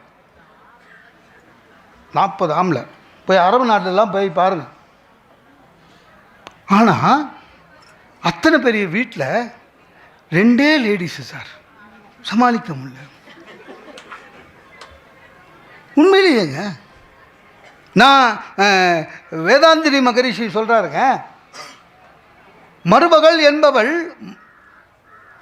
வேறொரு முறையில் மகளாக வருபவள், மாற்று வழியில் வந்த மகள் அப்படின்னு நினைக்கணுன்றாரு. நினைக்க மாட்டோமே. நல்லதொரு குடும்பம்னா மாமியார் மாமனார் மருமக அண்டர்ஸ்டாண்டிங் இருந்தாலே போதும் சார். அது கோயில் சார், அது இருக்க மாட்டுறாங்க. அதான் பிரச்சனை. டெய்லி நம்மளுக்கு டெஸ்ட்டு. இந்த படிக்கிற குழந்தைங்களை கேளுங்க, வருஷத்துக்கு ஒரு வாட்டி எக்ஸாம் அதுங்களுக்கு. அதுவும் சிலபஸ் உண்டு இல்லை, சிலபஸ்லேருந்து வெளியில் கேள்வி கேட்டால் அந்த கொஸ்டின் பேப்பர் கொஸ்டின் நம்பர் எழுதினாலே மார்க் போட்டுணுமா, அது ஒரு சட்டம் இருக்கும் இல்லை. நமக்கு திருமணம் ஆன பிறகு daily exam, no syllabus, no choice. காலையில் எழுந்த உடனே ஒய்ஃபு கேட்குறா, இன்னும் எத்தனை நாள் உங்கள் அப்பா உங்கள் அம்மா நம்ம கூட இருக்க போகிறாங்கன்னு. அவன் என்ன கேட்டால் என்ன நினச்சிருக்கா, எத்தனை நாள் இருக்க போகிறாங்கன்னு. ரொம்ப சண்டை வரக்கூடாதுன்னு நம்ம கூடன்னு சொல்லிட்டான். உங்கள் தங்கச்சி வீட்டுக்கு அனுப்ப வேண்டியதானேன்றா. நீங்கள் சாயங்காலம் சொல்கிறேன்னு சொல்ல முடியாது, அப்போவே ஏதாவது சொல்லிட்டு போகணும். சரி போனோமா, சாயங்காலம் வரும்போது பார்த்தீங்கன்னா அம்மா நடு ஹாலில் எஸ்வாசலட்சுமி மாதிரி இடுப்பில் கை வச்சின்னு உன் பொண்டாட்டியை கொஞ்சம் அடக்கி வை, சரியில்லை. நம்ம உடனே பதில் சொல்லணும். இல்லை, ஒய்ஃப் எப்படி அடக்குதுன்னு தெரியாமல் தான் நம்ம அப்பா ஈஸ்டரில் படுத்துனுக்கிறாரு. நான் சொல்கிறேன் எங்கள் அம்மா கிட்டே, இல்லைம்மா மனைவி சொல்லே மந்திரம், அது உங்கள் அப்பாவுக்கு சொன்னது உனக்கு இல்லைன்றாங்க. ஒய்ஃபு நம்மக்கிட்டே சொல்கிறாங்க சார். இப்போ சொல்கிறேங்க, உங்கள் தங்கச்சி எனக்கு பிடிக்கல அப்படின்னு. நம்ம என்றைக்காவது ஒய்ஃபுக்கிட்ட சொல்லியிருக்கோம்மா சார் உன் தங்கச்சியை பிடிக்கலன்னு? ஒரு நியாயம் வேணாம்மா? அவங்களுக்கு ஒரு சட்டம், அவங்களுக்கு ஒரு நியாயம் சார். உண்மையான ஒரு குடும்பம் எது தெரியுமா சார்? உண்மையான நல்லதொரு குடும்பம் எது தெரியுமா? ஒரு ஹஸ்பண்டு பேப்பர் படிச்சுன்னு இருக்காரு, காஃபி கேட்குறாரு. ஒய்ஃபு காஃபி எடுத்துகிட்டு வந்து டேபிளில் இந்த மாதிரி ஓரமாக வச்சுட்டு அவங்க போயிட்டாங்க. இந்த பேப்பரை அப்படி திருப்பினார். உள்ளேருந்து அவங்க பையன் ஓடி வந்து அப்பான்னு இடிச்சான், காஃபி கொட்டிடுச்சு. இதான் சீனு. எருமை எனக்குன்னு வந்து வாச்சியடா, அவன் உன் பையன் தானே சொல்லிக்கோ அப்படின்றான். அப்படின்னா நீ பெரிய எருமைன்னு அர்த்தம். எருமைன்னு சொல்ல, அதை சொல்லிட்டான். உள்ளே போன எருமையை கூப்பிடுனா இவன் இங்கேருந்தே சொல்கிறான், அப்பா அம்மா அப்பா கூப்பிடுறாரு. ஏன் நாயாட்டம் குலைக்கிறாரு அந்த அம்மா உள்ளேருந்தே? சார் காஃபி கொட்டிடுச்சு சார், ஒரு கலவரமே வந்துடுச்சு. உண்மையிலே நல்லது ஒரு குடும்பம் எது தெரியுமா? காஃபி கொட்டிடுச்சு. பையன் ஐயோ அப்பா சாரிப்பா சாரிப்பா கவனிக்கலப்பா சாரிப்பா 2 சார் டே இது வேணுமா கொட்டினேன் வந்தால் கிட்ட உட்காந்து காலை முட்டியில் அடிபட்டுதா, முட்டி பாரு அப்பா. பையன் கண்ணில் தண்ணி வருது. அடடா, அப்பா எப்போவுமே விரும்பி காலையில் சாப்பிட்ற காஃபி பேப்பர் படிச்சிக்கினே நம்ம கெடுத்துட்டோம், அந்த அட்மாஸ்பியரை கெடுத்துட்டோன்னு பையன் உள்ளே கலங்குறான். அப்பா பையனை தேத்துறாரு, பட காலில் அடியில் இல்லை போ, அது காஃபி சிந்தி இருக்கு பாரு, அதுக்கு போய் கழுவு போ. அம்மா ஓடி வரா, ஐயோ அப்படின்றா. உடனே அப்பா சொல்கிறார், பையனை திட்டாத, என் தப்பு, நீ வச்ச உடனே குடிச்சிருக்கணும், நான் பெரிய பேப்பர் படிச்சிட்டேன். அப்பா அந்த அம்மா சொல்லுது, உங்கள் தப்பு இல்லைங்க, என் தப்புங்க. என்ன அவ்வளோ அவசரம் உள்ளே கெட்டு போச்சு, காஃபி வச்சேனே குடித்த உடனே அந்த மீதி கப்பை எடுத்துன்னு போயிருந்தாக்கா இந்த பிரச்சனையே வந்திருக்காது சார். இதுதான் சார் குடும்பம், இதுதான் குடும்பம். ஒருத்தன் பெருமாள் லக்ஷ்மி 2 பேரை மட்டும் தான் வேண்டுவான். ஏன்னா யார் தராங்களோ அவங்களுக்கு மட்டும்தான் காக்கும் கடவுள், அவ்வளோதான். ஏன்னா சிவனை போய் வேண்டி நம்ம பெருமாளையே வேண்டாம் பணம் கிடைக்கும் அப்படின்னு வேண்டாம். அவனுக்கு நல்ல பிஸ்னஸ்ஸு, நல்ல லக்ஷ்மி கடாட்சமாக இருக்கான், வேண்டாம். வேண்டிட்டுங்க அவன் கனவு காணும்போது கனவுல மகாலட்சுமியே வராங்க. வந்து அவங்ககிட்ட சொல்கிறாங்க, இங்கே பாரு, நீ இவ்வளோ நாளாக திருமாலையும் என்னையும் வேண்டினேன், உனக்கு எல்லா சுகத்தையும் கொடுத்துட்டோம். ஆக்சுவலாக உங்கள் ராசிப்படி நாளையிலேருந்து நாங்கள் 2 பேருமே உங்க கூட இருக்க மாட்டோம், உனக்கு பிரச்சனை ஆரம்பிக்க போகுது. அதனால் சௌக்கியமாக இருந்துக்கோ, கிளம்புறோம். உனக்கு ஏதாவது வேணும்னா கேளு, தந்துடுறேன், இன்றையோட லாஸ்ட் ஆஃபர் மாதிரி.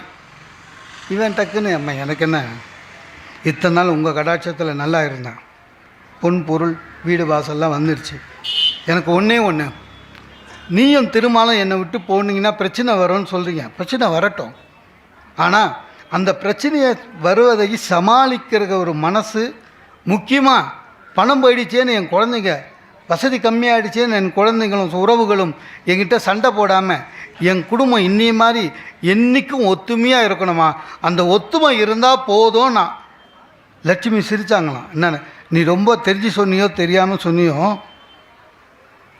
உன்னை விட்டு போக மாட்டேன், கவலைப்படாதேன்னாங்களாம். ஏன்னா நீ கேட்ட பாரு வரோம், ஒத்துமையாக இருக்கணும்னு. ஒத்துமையாக இருக்கிற இடத்துல நானும் திருமாலும் எப்போவுமே இருப்போம், அதனால் உனக்கு எந்த காலத்துலேயும் பிரச்சனை வராதுன்னாங்க. ஆக ஒத்துமையாக இருக்கிற ஒரு குடும்பம் எப்படி பண்ணணும்? நபிகள் நாயகம் சொல்கிறாருங்க, கணவனும் மனைவியும் எப்படி இருக்கணுமா, உன்னுடைய இடது கை நீரை எடுத்து வலது கையை தடவி தோளை தடவுவது போல், வலது கை நீர் எடுத்து தோளை தடவுவது போல், 2 கையும் எடுத்து முகத்தை தடவு போல் நண்பர்களாக இருக்க வேண்டும். கணவன் மனைவி எப்படி இருக்கணும்னா, ஆண்டான் அடிமை, உன் வேலை என் வேலை அதெல்லாம் இல்லை, 2 பேரும் நண்பர்களாக இருக்கணும். இருக்க முடியுமா? இருக்காங்க. ஆனால் நண்பர்களாக வள்ளுவர் சொல்கிறாரு, நண்பர்களாக. வேதம் சொல்லுது சகி, தோழின்னு அர்த்தம். வேதம் சொல்லுது சகின்னு, இந்து மதம் சொல்லுது. ஆனால் இன்னும் ஒய்ஃபை நண்பராக எடுத்துக்கிற பக்குவம் நமக்கு வரலையான்னு தெரியல.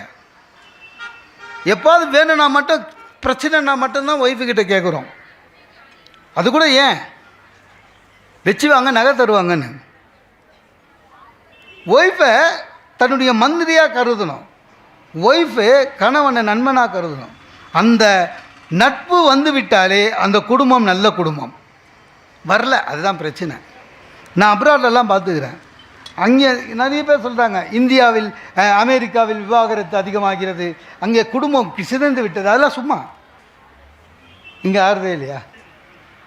பெரிய கியூ நிற்குதுங்க ஹைகோர்ட்டில். தசராக்கு மெயின் கோர்ட்டே லீவு, இந்த கோர்ட்டு ஒர்க்கிங். ஏன்னா கும்பல் ஜாஸ்தி ஆயிடுச்சு விவாகரத்து கோர்ட்டு. ஆனால் வெளிநாட்டில் கணவன் மனைவியாக இருக்கிற வரையும் நண்பர்களாக இருக்காங்க சார். அங்கே பாருங்கள், ஹஸ்பண்டு தான் பாத்திரம் தொலைக்கிறான். நான் பார்த்துக்கிறேன் எல்லா வீட்லேயும். இந்த அமெரிக்காவில் போயிட்டு செட்டில் ஆகிட்டு இங்கே வந்து நம்மக்கிட்ட ரொம்ப பெருசாக அலட்டுவாங்க தெரியுமா? நான் America return, green card holder, citizen of American.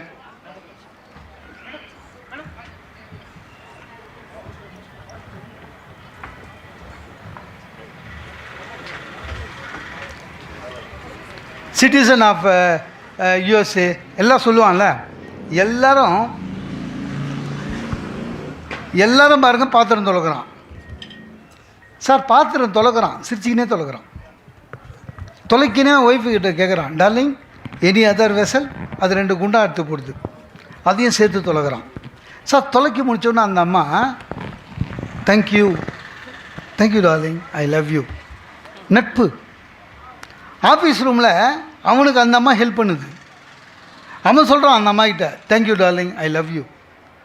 நண்பர்கள், கணவன் மனைவி தான் நண்பர்களாக இருக்கணும் சார். ஒரு நல்ல விஷயத்தை ஒரு நாட்டில் பார்த்துட்டு அதை இம்ப்ளிமெண்ட் பண்ணலான்னு என் வீட்டுக்கு வந்தேன். என் ஒய்ஃப்கிட்ட காஃபி கேட்டேன். அடுத்த நாள் காஃபி கொடுத்தாங்க. வாங்கிட்டு தேங்க்யூ டார்லிங், ஐ லவ் யூன்னு சோஃபாவில் உட்காந்து ஒவ்வொன்றும் அழுகுறா. ஏன்னா கல்யாணம் 20 வருஷம் ஆகுது சார், இது மாதிரி சொன்னதே இல்லை நான். அவன் ஏன் அழுகுறான்னா, லவ் யூ சொன்னதை நம்பலை, அது வேறு விஷயம். அவன் ஏன் அழுகுறான்னா, நான் யாருக்கோ சொல்ல வேண்டியதை இவகிட்ட சொல்லி ட்ரையல் பார்க்குறேன்னு நினச்சினுக்கிறான். கணவன் மனைவி ஒத்துமையாக இருக்கணும்னு மட்டும் இல்லை, எந்த இடத்திலும் கணவன் மனைவியையோ மனைவி கணவனையோ விட்டு கொடுக்காமல் இருக்கணும். ஒன்று கேட்குறாங்களா சார், எதுக்கும் வீட்டில் ஒரு வார்த்தை கேட்டு சொல்கிறேன், எங்கள் ஹஸ்பண்டுக்கிட்ட ஒரு வார்த்தை கேட்டு சொல்கிறேன். அதுதான் உண்மை சார். ஆதிசங்கரர் கதை தெரியுமா? ஆதிசங்கருடைய அப்பா சிவகுரு பிள்ளை, அம்மா ஆரியம்மாள். அவங்களுக்கு குழந்தை இல்லை, 2 பேருமே தூங்குறாங்க. சரியா?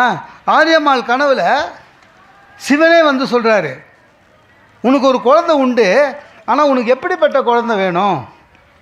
அறிவார்ந்த பிள்ளை, ஆனால் சின்ன வயசுலேயே செத்து போயிடுவான். இல்லை மக்கு பையன் நீண்ட நாள் இருப்பான், எப்படி ஒரு பையன் வேணும்னு. அப்போ ஆரியம்மா சொல்கிறாங்க, நான் இதை முடிவு பண்ண முடியாது. எது கனவுலையே நான் இதை தனியாக முடிவு பண்ண முடியாது, என் கணவரை கேட்டு தான் சொல்லணுன்றார். யாருக்கு? சிவனுக்கு.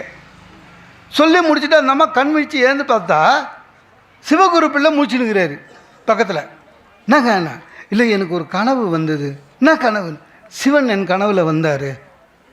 என்ன கேட்டார்? எதை தான் கேட்டார். புத்திசாலியாக அறிவார்ந்த பிள்ளை, குறைஞ்ச வயசு வேணுமா, இல்லை மக்க பிள்ளையா ரொம்ப நாள்? ஒன்று ஆரியமும், நீங்கள் என்ன சொன்னீங்க? அது எப்படி நானே முடிவு பண்ணுவேன்? நான் சிவங்கிட்டே சொல்லிட்டேன், நான் தனியாக முடிவு பண்ண முடியாது, என் மனைவி கிட்ட கலந்து பேசி சொல்கிறேன்னு. சார், ஆண்டவனே வந்தாலும் சரி, மனைவியுடனும் கணவன் மனைவியுடன், மனைவி கணவனுடன் ஆலோசித்து சொல்லுகிறார் என்று சொல்லி 2 பேரும் ஒரு முடிவுக்கு வந்தாங்க. என்னென்னா, நமக்கு என்ன, ஆண்டவன் எப்படி கொடுத்தாலும் நாம் ஏற்றுக்கொள்ள தயாராக இருக்கணும்னு. அதுதான் அந்த மாதிரி இருக்கணும் சார். அதே மாதிரி கணவன் மனைவிக்குள்ள உறவு பலப்படணும், நல்ல ஒரு குடும்பம் அமையணும். ஒன்றே ஒன்றுங்க, என்ன, ஒவ்வொருத்தருக்கும் ஒவ்வொரு டிபார்ட்மெண்ட் இருக்குது, அவங்க அதில் பெஸ்ட்டு, அதில் நம்ம உள்ளே போகக்கூடாது இல்லை. இப்போ புடவை எடுக்கிறது உண்மையிலே சொல்கிற லேடிஸ் பெஸ்ட்டு. நமக்கு விவரம் தெரியாது, கூட போனோம்னா பணம் கொடுத்துட்டு வெளில வந்துடணும் மரியாதையாக. சில பேர் அதில் போய் கலர்லாம் பார்ப்பான், உனக்கு தெரியாது. ஏன்னா அவங்களுடைய பாணியே தனி சார். அந்த புடவை எடுத்து போடுறாரு, அவரும் நம்ம லேடிஸும் பேசுறது பார்த்தீங்கன்னா தமாஷா இருக்கும், ரொம்ப தமாஷா இருக்கும். நம்ம என்ன பார்ப்போம், பட்டு புடவையில் 2 இது பில்லு மட்டும்தான் பார்ப்போம் எவ்வளோ வேலைன்னு. அவங்க அப்படி இல்லை, கலர் கலராக பார்ப்பாங்க. அன்றைக்கி நான் நின்றுனுக்கிறேன், அந்த விற்கிறவர் சொல்கிறாரு, என் ஒய்ஃப் ஒரு 20 புடவை பார்த்துச்சு. விற்கிறவர் சொல்கிறாரு, மேடம் உங்களுக்கு வேணால் ராமர் ப்ளூ எடுத்து போட்டுமானாரு. என் ஒய்ஃப் காட்டுங்க அப்படின்ச்சு. எனக்கு நம்ம இலக்கியம் படிச்சிருக்கோமா, ராமர் ஏது ப்ளூன்னு? ஆக்சுவலாக ராமர் கருப்பு, கிருஷ்ணர் கருப்பு, திரௌபதி கருப்பு, இவன் தான் ப்ளூன்றானு. இந்த என்டி ராமாராவுக்கு ராமர் வேஷம் போட்டு ப்ளூ அடிச்சிங்க, எல்லாருமே ப்ளூ, ராமர்னால் ப்ளூ நினச்சின்னுக்குறோம், ராமர் பிளாக்கு. எனக்கு இந்த படித்த திமிரில் என்ன பண்ணிட்டேன், அந்த புடவை எடுத்து போகிறேன், இந்த ராமர் எங்கே ப்ளூவாக இருந்தாருன்னு. ஏன் சார், யோ ஏன் சொல்லிக்கிறதா, ராமர் பிளாக்கு. என் ஒய்ஃப் அவன் எதிர்க்க சொல்லுது, சும்மா இருங்க, தெரியாமலையா சொல்லுவாங்க, உங்களுக்கு தெரியாது கம்மன் இருங்க. எனக்கு நான் உடனே இன்னும் ஆயிடுச்சு, கம்மன் சொல்லியிருக்காரு, மெய்யோ வழி தன்மையை நீங்கள் விரிஜோ. அதுக்கு அவன் சொன்னான், சார் ஏன் நான் சம்பளம் கம்பர்கிட்ட வாங்கலை, ஓனர்கிட்ட வாங்குகிறேன். ஓனர் இதுதான் ப்ளூ, ராமர் ப்ளூன்னாரு, அதான் ராமர் ப்ளூ. அதனால் புடவை எடுக்கிறது என்பது பெண்களுடைய, அதை அதே விட்டுடணும், அது உள்ளே போகக்கூடாது. அதே மாதிரி பெண்களும் என்ன பண்ணோம், சில விஷயம் ஆண்களுக்கு தெரியும், ஹஸ்பண்டுக்கு தெரியுன்றது தயவு செஞ்சு நம்பணும். உங்களுக்கு ஒன்றும் தெரியாது, நீங்கள் அது லாக் இல்லை, உங்களுக்கு ஒன்றும் தெரியாது, அதெல்லாம் சொல்லக்கூடாது. ஒன்றும் இல்லைங்க, இந்த மகளிர் உரிமை தொகை 1000 ரூபா என் ஒய்ஃப் என்கிட்ட சொல்கிறா, அப்ளிகேஷன் போடணுங்க 1000 ரூபான்னு. நான் சொன்னேன் வராது, ஏன்னா கவர்மெண்ட்டில் சொல்லியிருக்காங்க எதுக்கு யார் யாருக்கெல்லாம் கிடைக்காதுன்னு. அது எல்லாம் நம்ம கிடைக்குது, எது கிடைக்காமல் இருக்கிறதுக்கு. வாடகை வரா மாதிரி 3 வீடு, இபி காரு கிடைக்காது. அதுக்கு அவ சொல்கிறா, உங்களுக்கு ஒன்றும் தெரியாது, பக்கத்து வீட்டு ஆண்டாள் அக்கா ஹஸ்பண்டு சொன்னார் கிடைக்கும். ஆண்டாள் அக்கா ஹஸ்பண்டு ப்ளம்மரு, என்ன வாடகை வீட்டில் இருக்கிறாங்க, அந்த அம்மா வீட்டு வேலை செய்யுது, அவங்களுக்கு கிடைக்கும். அந்த ஆள் என்ன பண்ணிட்டு இருக்கிறாங்க, சார் எல்லாருக்கும் கிடைக்கும்னு சொல்லிட்டு போயிட்டான். யார், நம்ம ப்ளம்மர். நம்ம வீட்டில் இருக்கிறவங்களுக்கு என்ன ஒரு நல்ல பழக்கம்னா, உலகத்தில் நம்ம பேச்சை தவிர எவன் சொன்னாலும் நம்புவாங்க. இது இன்னும் சொல்லிடுது நம்மால், யார், ஆண்டாளக்கான்னு. சார் கட்டாயப்படுத்திட்டு போயிட்டாங்க சார். அவங்க அப்ளிகேஷன் கொடுக்குறவங்களாம் சொல்லி தொலைக்கிறாங்க கிடைக்காதுன்னு. அவங்க எதுக்கு வம்புன்னு அப்ளிகேஷன் கொடுத்துட்டாங்க, ஃபில் பண்ணி. எனக்கு அவளுக்கும் ஜாயிண்ட் அக்கௌண்ட்டு ஒத்துக்க மாட்டேன்ட்டாங்க. அதை ஜாயிண்ட் அக்கௌண்ட்டில் போட்டால் நம்ம எடுத்து போவோம் கவர்மெண்ட்டு. பெண்ணுக்கு தனியாக வெறும் வேஸ்ட்டு, அது ஒரு 500 ரூபா. அவங்க சொன்ன பேக்கு ஒரு டொக்கு தெருவில் இருந்தது. என்ன அதில் போயிட்டு பண்ணேன், நான் பூ சொன்னேன் கிடைக்காதுன்னு. என்ன ஆச்சு, நெருங்குது, எது பல வீடியோ பண்ணுறது, பழம் வந்துடுச்சு, பேப்பரில் வந்தது. என் ஒய்ஃப் வரலையே இல்லை, நான் சொல்ல சரி வரலனாலும் ஏதோ மெசேஜ் அனுப்புவாங்களாம் பாரு அப்படின்னா. அன்றைக்கி விடியோ காலில் ஏகலை அமுச்சிக்கிறாங்க பேங்க்கில், இன்னும் பாருங்கல்ல ஒன்றும் இல்லை. அந்த பேங்க் இருக்குல்ல, அது வேறு அட்ரஸுக்கு மாறிக்குது. அந்த பிரான்ச்சு மாறின இன்ஃபர்மேஷன் அனுப்பிச்சிருக்கிறான். நான் சொன்னேன், நான் தான் சொன்னேனே கிடைக்காதுன்னு. அது என் ஒய்ஃப் சொல்கிறா, எனக்கு அப்போவே தெரியும், நீங்கள் எடுத்தோன்னே வாய் வச்சுங்கன்னு. இதுவா, அதாவது கணவனுக்கு அது தெரியும்னா மனைவி ஒத்துன்னு சும்மா இருக்கணும். மனைவிக்கு எது தெரியும், கணவன் அதை ஒத்துன்னு சும்மா இருக்கணும். குடும்ப முன்னேற்றத்துக்கு எது ஒரு நல்லதொரு குடும்பம் எது தெரியுமா? எந்த குடும்பம் அதிகமாக சம்பாதிக்க வேண்டும் என்ற ஆசையை விட இருக்கிற சம்பாதியத்தை சிக்கனமாக மகிழ்ச்சியாக செலவு பண்ணுறது எப்படின்னு தெரிஞ்சிட்டாலே அந்த குடும்பம் உருப்படும். அதுதான் பிரச்சனை. ஆண்களுக்கு அந்த பிரச்சனை இல்லை சார். உண்மையிலே எனக்கு தெரிஞ்ச ஆண்கள் சிக்கன் தான். ஒரு பேண்ட்டு ஒரு ஷர்ட்டு, வருஷம் ஃபுல்லாக ஒரு லுங்கி. நம்ம காலம் போச்சு. பெண்களுக்கு மட்டும் அது கொஞ்சம் கம்மி. ஒரு நடுத்தர குடும்பத்தில் பெண்கள் கூட பாருங்களேன், செருப்புனா கூட 3 வச்சுருக்காங்க சார். வெளியில் போட்டு போகிறது, கல்யாணம் போட்டு போகிறது, ஆஃபீஸுக்கு போட்டு போகிறது. நமக்கு அப்படி இல்லை. ராஜ்பவன் போகிறதா இருந்தாலும் சரி, லாண்ட்ரி கடை போகிறதா இருந்தாலும் சரி, ஒரே செருப்பு தான். பர்ஸ்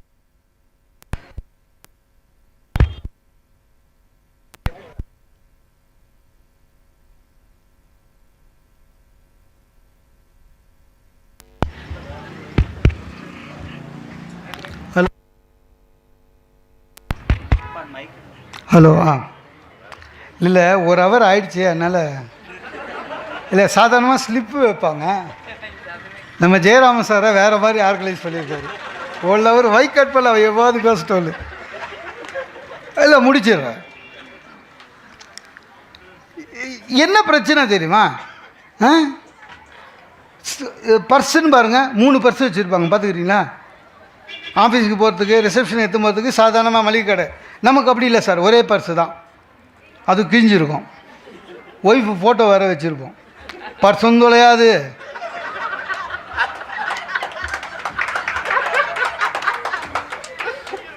இப்போ பார்லிமெண்ட்டில் 33% நிறைவேற்றிட்டாங்க. அது சும்மா நிறைவேற்றினாங்க, வரும்போது பார்த்துக்கலாம். இப்போவே 2029ன்றான், வரும்போது பார்த்துக்கலாம்.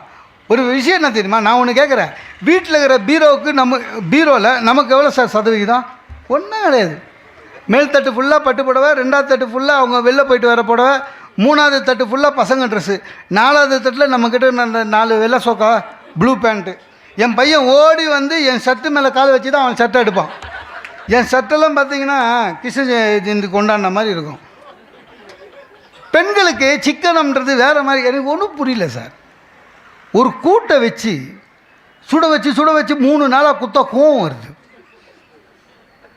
ஏன் அதையே சுட வைக்கிறேன்னா, உங்களுக்கு சிக்கனமே இல்லைங்க, விலைவாசி தெரியல, தக்காளி காய்கறி என்ன விலை தெரியுமா, அதனால 3 நாள் வச்சு. நான் என்ன சொல்கிறேன், விலை தெரியும், ஆனால் செய்யும்போது 3 பேருக்கு எவ்வளோ கூட்டு தேவைப்படுமோ அதை மட்டும் பண்ணுங்க. நீ மொத்தமாக பண்ணி உள்ளே வைக்கிறத அது சிக்கனமா? புரியல. மற்றவர்களை குறை சொல்லுவதே பொழப்பாக வச்சுக்கக்கூடாது. நல்ல குடும்பத்தில் அது அழகில்லை. இந்த விநாயகர் சதுர்த்திக்கு 400 ரூபா ஒரு பிள்ளையார், மண் பிள்ளையார் குறைச்சி கொடுன்னு நின்று கெஞ்சி கூத்தாடி 300 ரூபாய்க்கு வாங்கினேன். வீட்டுக்கு வந்து சொன்னேன், எவ்வளோ விலை அப்படின்னா. 400 ரூபா சொன்னான், நான் குறைச்சி 300 ரூபாய்க்கு வாங்கினேன்ட்டானே. ஏமாற்றிட்டான். ஒரே வார்த்தை. சார் 1.5 கிலோமீட்டருங்க நடந்து போய் அந்த புளியாரை வாங்கினேன். சின்ன பையனாட்டம் கையிலேயே வச்சுன்னு வந்தாங்க. பையிலையும் போட்டு எடுத்துன்னு வரக்கூடாது, திட்டுவாங்க வீட்டில். ஏமாற்றிட்டான் அவங்கள. டக்குன்னு என்ன ஆயிடுச்சு, அது விலை 100 ரூபா தான் இருக்கும்னு சொல்லிட்டாங்க. எனக்கு அன்றைக்கி பிள்ளையார் சதுர்த்தி பார்த்து தீபாத்தனை காமிச்சு கும்பிட்டா மாதிரியே இல்லை. பக்தி எங்கே வரும்? உண்மையே உன் விலை என்னன்ற மாதிரி பிள்ளையாரே ஒரிஜினலாக உனக்கு எவ்வளோ விலை போச்சு. அதே மாதிரி தயவு செஞ்சு நம்ம குடும்பத்தில் பிரச்சனை இருந்ததுன்னா, நம்ம குடும்பத்தில் ஹஸ்பண்ட் அண்ட் ஒய்ஃபு மட்டும் பேசி முடிவு பண்ணிவிடுவோம். 3வது ஆள், சொந்த அப்பா அம்மாவாக இருந்தாலும் சரி, 3வது ஆளை உள்ளே சேர்க்கக்கூடாது. 3வது ஆள் வந்தாலே குடும்பம் நாசமாயிடும். எல்லா குடும்பத்திலையும் சண்டை வரணும் சார். இல்லை, சண்டை வரணும், அதான் நல்ல குடும்பம். ஏதோ ஒரு சண்டை எனக்கும் மனைவிக்கும். எங்கள் மாமா வந்தவர் பார்த்தோன்னே தெரியணும்ல, முகம் வேறு மாதிரி இருக்குது, சண்டை போட்டிருக்காங்கன்னு டீசெண்டாக விலகிடணும். இல்லை, அதை பற்றி பேசக்கூடாது. அவர் நம்மளை கேட்காம கொள்ளாமல் அவரே ஜட்ஜ் ஆகிட்டார்.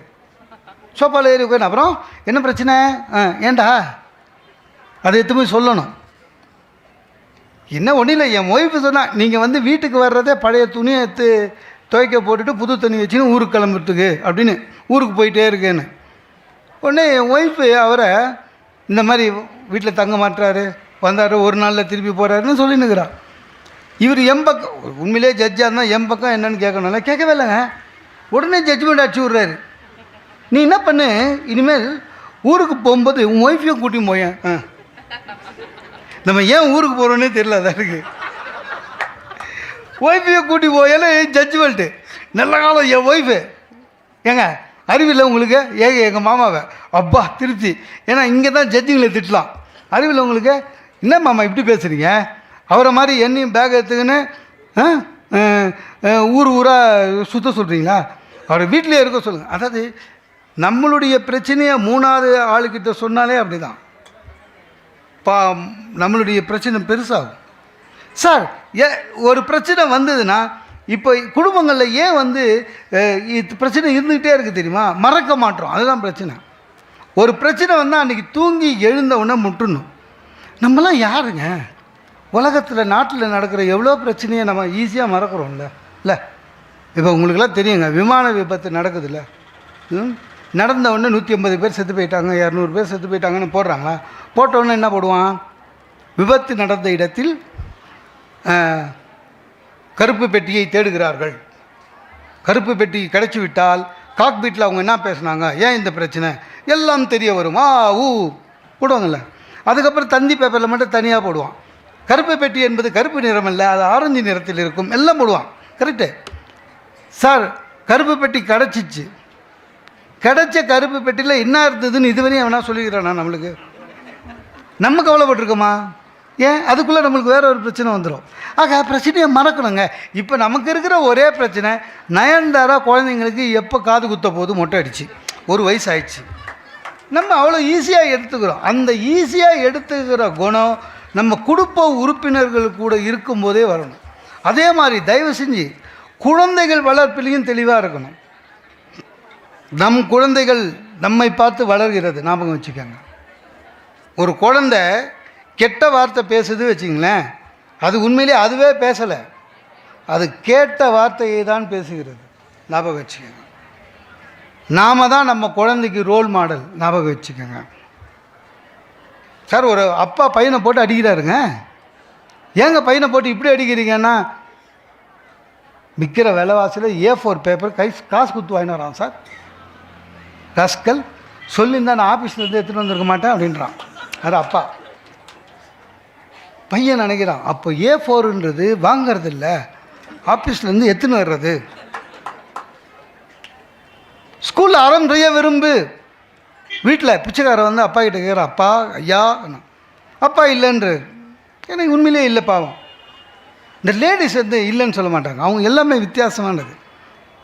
பிச்சைக்காரன் கேட்டால் கூட மா தாயே அப்படின்னா போயிட்டு அப்புறம் வா அப்படின்வாங்க. அப்புறம் வந்தால் சொத்து எழுதி வைப்பியா, அதே ஊசி போன ரசம் தான். இல்லை நம்முடைய குழந்தை வளர்ப்பில் உண்மையிலேயே குழந்தைக்கு தயவு செஞ்சு யாரையும் ரோல் மாடல்னு சொல்லிடாதீங்க. இவனை மாதிரி வா, அவனை மாதிரி வா, பக்கத்து வீட்டு பையனை மாதிரி வா, ஃபஸ்ட் ரேங்க் வா, கலெக்டராகு டாக்டராகு. நான் சொல்லியிருக்கேன், எல்லா பசங்களும் டாக்டர் ஆகிட்டா யார் தான் சார் பேசிட்டாக வருது? எல்லோரும் கலெக்டர் ஆகிட்டா யார் தான் தபேதாரா வருது? யாராவது 1-2 பேர் இருக்கணும். எல்லாமாவா ஃபஸ்ட் ரேங்க் வாங்க முடியும்? குழந்தைங்கள பிடிச்சி, அதுலேயும் இந்த பெண்கள் இருக்காங்க பாருங்கள், குழந்தைங்க மேலே பயங்கர அக்கறை. அவங்க குழந்தைங்க கிட்டேயே என்ன சொல்லிடுறது, அவங்க தான் அவனுக்கு அப்பாவை விட நான் தான் உனக்கு ரொம்ப கஷ்டப்பட்டு வளர்க்குறேன்னு குழந்தைகிட்டேயே சொல்லுவாங்க. அது ரொம்ப ஆபத்து. ஏன்னா குழந்தை அப்பாவை 10 பைசாக்கு மதிக்காது. இல்லை முன்னெல்லாம் சார், என் பையன் சின்ன பையனாக இருக்கும்போது ஆஃபீஸில் போயிட்டு டயர்டில் வருவான். வீட்டுக்கு வந்த உடனே காலையிலேருந்து நானே சமையல் பண்ணணும், வீடை பார்த்துக்கணும், அதை பண்ணணும். இந்த பையனை ஒரே சத்தம், தெரியாமல் வாய் விட்டேன். நான் சாயங்காலம் ஆஃபீஸ் வந்தோன்னே குழந்தைய பார்த்துக்கிறேன்னு. எனக்கு உண்மை தெரியல சார். உண்மையிலே காலையிலே அவளுக்கு 10 மணியோட வேலை முடிஞ்சிடுது. பையன் சாப்பிட்டு தூங்கிடுறான். சரியா? பையன் 5 மணிக்கு தான் எழுந்துக்கிறான் சார். எதுக்கு? ரவுடித்தனம் பண்ணுறதுக்கு. கரெக்டாக நம்ம 5 மணிக்கு தான் வரும். 6 மணிலேருந்து சீரியல் ஆரம்பிக்குது. ஸோ குழந்தைய நம்மக்கிட்ட கொடுத்துட்டு அவள் உட்காந்துடுறா ஓரமாக. நம்ம பையன்தான் இருந்தாலும் 8 கிலோ தூக்க முடியாது. அவன் இறங்க மாட்டான். இறக்கி விட்டால் மார்க்கர் பெண்ணை எடுத்து செவரெல்லாம் இருக்கிறான். சோஃபா மேலே ஏறி எஸ்கிமோ மாதிரி நடக்கிறான். வேடிக்கை காமிங்கன்னா குழந்தைங்க என்ன சார் 900 ஸ்கொயர் ஃபீட்டில் என்னங்க வேடிக்கை காமிப்பீங்க? சரி, நானும் அவனை கையில் தூக்கின்னு வெளியில் போயிட்டு எதிர் வீட்டில் இருந்த அம்மாவை பார்த்து ஆண்டி பாடுறா, டாட்டா காமிடா, ஏதோ புதுசாக ஃப்ரெண்ட்ஸு பிடிக்கலான்னு பையனுக்குங்க. ஆண்டி பாடுறான்ற அழுகுறான். ஏன்னா அவனுக்கு எப்படின்னா என் இடுப்பில் இருக்கணும், ஆனால் அவங்க அம்மா கிட்டேயே நிற்கணும். அவனுக்கு அது அம்மாங்க போர் அடிக்கலை, நமக்கு போர் அடிக்குது. தொல்லைங்க. அடப்பா டாக்டர் வீட்டுக்கு போகிறேன் சார். டாக்டர் வீட்டுக்கு சின்ன கிளீனிங்க. 7ஆம் நம்பர் டோக்கன் கொடுத்து ஓர உட்கார வச்சுட்டாங்க. அங்கேயும் கையில் எடுத்து கொடுக்குறா. வேடிக்கை காட்டுங்க. டாக்டர் வீட்டில் நாங்கள் வேடிக்கை காமிக்குது. அப்படி நர்ஸிட்டு போய் காமிச்சேன். நர்ஸு வர்றாள். அவன் நர்ஸை பார்த்தாலும் ஓலை அழுகுறான். அவளுக்கு தெரியும் அந்த பொம்பளை ஊசி குத்தோல். அதே மாதிரி ஆண்களும் தன்னுடைய மனைவியை குழந்தைகிட்ட விட்டு கொடுக்கக்கூடாது. ஞாபகம் வச்சுங்க. உங்கள் அம்மாவா மக்கு, உங்கள் அம்மா தெரியல, +2வே 7 வாட்டி எழுதுனா சொல்லக்கூடாது. குழந்தைக்கு அம்மா கிட்ட மரியாதை போயிடும். உங்கள் அப்பா தத்தி சொல்லக்கூடாது. அன்றைக்கி என் பையன் கேட்குறான், சார் WWFக்கு பேர் மாற்றிட்டாங்களாமே என்னான்னா. நான் சொன்னேன் WWFனா என்னான்னு. உண்மையிலேயே நீ டம்மி பீஸு பாடினா. யாரா சொன்னது? நான் அம்மா தான் சொல்லிச்சு அப்படின்னு. ஒன்றே ஒன்று சொல்லுகிறேன். கணவன் மனைவி என்பவர் 2 கண்கள். ஒரு கண் கலங்கினால் இன்னொரு கண்ணிலும் கண்ணீர் வர வேண்டும். அதுதான் நல்லது ஒரு குடும்பம். ஒரு பெண், எங்கள் சுகிசிவன் சார் சொல்லுவார், ஒரு பெண்ணை அடக்கி ஆண் ஜெயித்து விட்டால் அந்த இடத்தில் ஆண் ஜெயித்தது என்ற அர்த்தம் அல்ல, அந்த இடத்திலே ஒரு மிருகம் ஜெயித்தது என்ற அர்த்தம். ஒரு ஆணை அடக்கி பெண் ஜெயித்து விட்டால் பெண் ஜெயித்தவள் அல்ல, அந்த இடத்திலே ஒரு பிடாரி ஜெயித்து விட்டாள் என்று அர்த்தம். ஆக அன்பு, பொறுமை, விட்டு கொடுத்தல் இருந்து குழந்தைகளை ஒற்றுமையாக அன்புடன் இருக்கிற குடும்பம் நல்லதொரு குடும்பம் என்று கூறி வாய்ப்புக்கு நன்றி பாராட்டி விடைபெறுகிறேன்.